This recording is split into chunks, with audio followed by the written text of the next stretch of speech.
Statue of unity versus Burj Khalifa. Number 1, statue of unity दुनिया की सबसे ऊंची मूर्ति है, जबकि बुर्ज खलीफा की दुनिया की सबसे ऊंची बिल्डिंग है।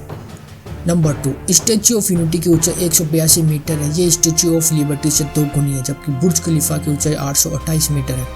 नंबर 3, स्टैच्यू ऑफ यूनिटी को बनाने में 3000 करोड़ की लागत आई और इसे बनने में 44 मंथ लगे थे।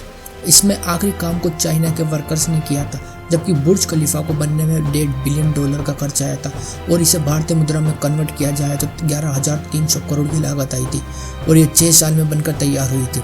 नंबर 4, स्टैच्यू ऑफ यूनिटी का वजन 2000 टन से भी ज्यादा है, जबकि बुर्ज खलीफा का वजन 5 लाख टन होगा, यानी ये 1 लाख हाथी के वजन के बराबर होगा। नंबर 5, स्टैच्यू ऑफ यूनिटी को बनाने के लिए 18,500 metric ton steel, 70,000 metric ton cement और 2,000 टन कॉपर का इस्तेमाल किया गया। वही बुर्ज खलीफा को बनने में 1,10,000 टन कंक्रीट, 55,000 टन से ज्यादा स्टील और इसमें 26,000 ग्लास पैनल लगे हैं।